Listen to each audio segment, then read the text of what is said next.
Hi friends, అందరికీ welcome back to my channel. ఈరోజు మన వీడియోలో రెసిపీ వచ్చేసి పచ్చి కొబ్బరితో చట్నీ అనేది అయితే చేశాను. చాలా అంటే చాలా బాగుంది.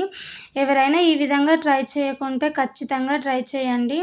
ఈ చట్నీ మార్నింగ్ బ్రేక్ఫాస్ట్ దోశలోకైనా కానీ, చపాతీలోకైనా కానీ, వేడి వేడి రైస్లోకి, ఏం కర్రీస్ లేకున్నా కానీ పచ్చడితోనే అన్నం మొత్తం తినేయచ్చు. అంత బాగుందన్నమాట taste. So first of all ప్రాసెస్లోకి అయితే వెళ్ళిపోదాం.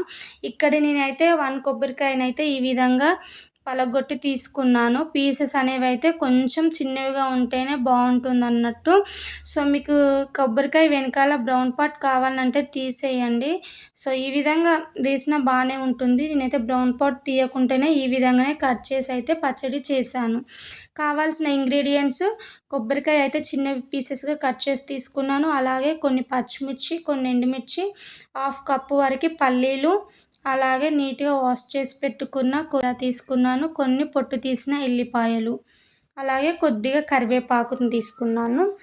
స్టవ్ ఆన్ చేసుకొని స్టవ్ పైన కడాయిని పెట్టుకొని అయితే అందులోకి పల్లీలు అనేవి అయితే యాడ్ చేసుకొని లో ఫ్లేమ్లో పెట్టుకొని పల్లీలు అనేవి అయితే మంచిగా వేగాలి అన్నట్టు. మరీ హై ఫ్లేమ్లో పెట్టి అయితే మాడిపోతాయి, లోపడంతా ఫ్రై కావని చెప్పేసి అయితే సిమ్లో పెట్టి మంచిగా పల్లీలని ఈ కలర్ చేంజ్ అయ్యేంతసేపు ఫ్రై చేసుకోవాలి. నెక్స్ట్ అదే కడాయిలోకి 2-3 టేబుల్ స్పూన్స్ వరకు ఆయిల్ అనేది యాడ్ చేసి 1/2 టేబుల్ స్పూన్ జీలకర్ర, 1 టేబుల్ స్పూన్ వరకు ధనియాలు, 1 టేబుల్ స్పూన్ వరకు మినప్పప్పు, ఇక్కడైతే పొట్టు మినపప్పు అనేది అయితే యాడ్ చేశాను. మినపగుండ్లు యాడ్ చేసినా బాగానే ఉంటుంది. ఇవి కాస్త ఫ్రై అయిన తర్వాతకి కొన్ని పచ్చిమిర్చి, ఎండుమిర్చి అని చెప్పాను కదా, అవి కూడా మంచిగా ఫ్రై చేసుకోవాలి. మీరు కావాలంటే అచ్చం పచ్చిమిర్చి అయినా వేసుకోండి, అచ్చం ఎండుమిర్చి అయినా వేసుకోండి. నేనైతే 2 మిక్స్ చేసి వేసాను బాగుంటుందని చెప్పేసి. అలాగే కరివేపాకు యాడ్ చేశాను. ఇప్పుడు కట్ చేసి పెట్టుకున్న కొబ్బరి ముక్కలను వేసుకొని ఇప్పుడు ఇందులోకే కొత్తిమీర అండ్ ఎల్లిపాయలు, కొంచెం అంటే కొంచెమే చింతపండు, చిటికెడంతా పసుపుని యాడ్ చేసుకొని లో ఫ్లేమ్లో పెట్టుకొని, మరీ ఎక్కువసేపు అయితే అవసరం లేదు, జస్ట్ ఒక 2 మినిట్స్ పాటు ఫ్రై చేస్తే సరిపోతుంది. కొబ్బరి అనేది మరీ ఎక్కువ వేగాల్సిన అవసరం లేదు. మనం వేసిన ఇంగ్రీడియంట్స్ అనేవి కొంచెం ఆ పచ్చిదనం పోతే సరిపోతుందన్నమాట. సో ఈ విధంగా స్టవ్ ఆఫ్ చేస్తామన్నాగానైతే నువ్వులు అనేది యాడ్ చేసుకుంటున్నాను. నువ్వులకి ఎక్కువసేపు ఫ్రై చేయాల్సిన అవసరం లేదు, ఆ వేడికే ఫ్రై అయిపోతాయి.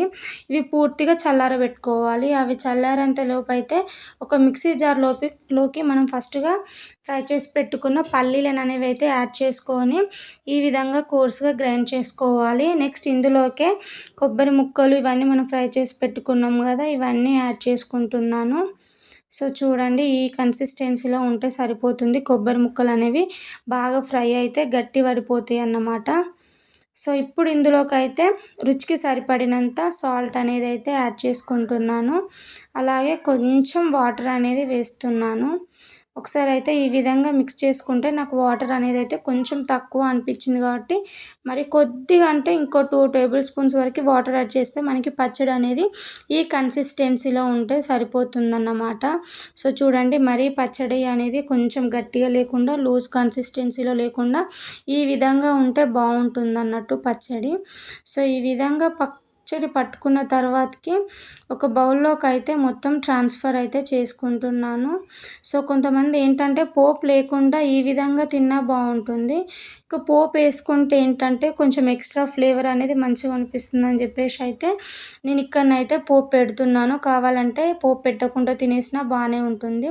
సో స్టవ్ పైన కడాయి పెట్టుకొని 3-4 టేబుల్ స్పూన్స్ వరకు ఆయిల్ వేసుకొని 1/2 టేబుల్ స్పూన్ జీలకర్ర, 1/2 టేబుల్ స్పూన్ ఆవాలు, 2-3 ఎల్లిపాయలు అయితే ఈ విధంగా కొంచెం క్రష్ చేసి వేసాను. అలాగే 2 ఎండుమిర్చి, కరివేపాకు యాడ్ చేసుకొని ఈ పోపును 2 మినిట్స్ పాటు ఫ్రై అయిన తర్వాతకి చిటికెడంతా పసుపు వేసుకొని స్టవ్ ఆఫ్ చేసుకుంటే సరిపోతుంది. సో ఈ పోపును అయితే పచ్చడిలోకి వేసుకొని ఒకసారి కలుపుకొని సర్వ్ చేసుకొని తినడమే. టేస్ట్ అయితే చాలా చాలా చాలా బాగుంది.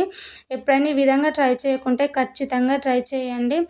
ఐ హోప్ ఈ వీడియో అయితే మీ అందరికీ నచ్చిందని అనుకుంటున్నాను. మా వీడియో కనుక మీకు నచ్చినట్టయితే please do like, share, comment and subscribe చేయండి మా ఛానల్ని. పక్కకున్న బెల్ ఐకాన్ని యాక్టివేట్ చేసుకోండి.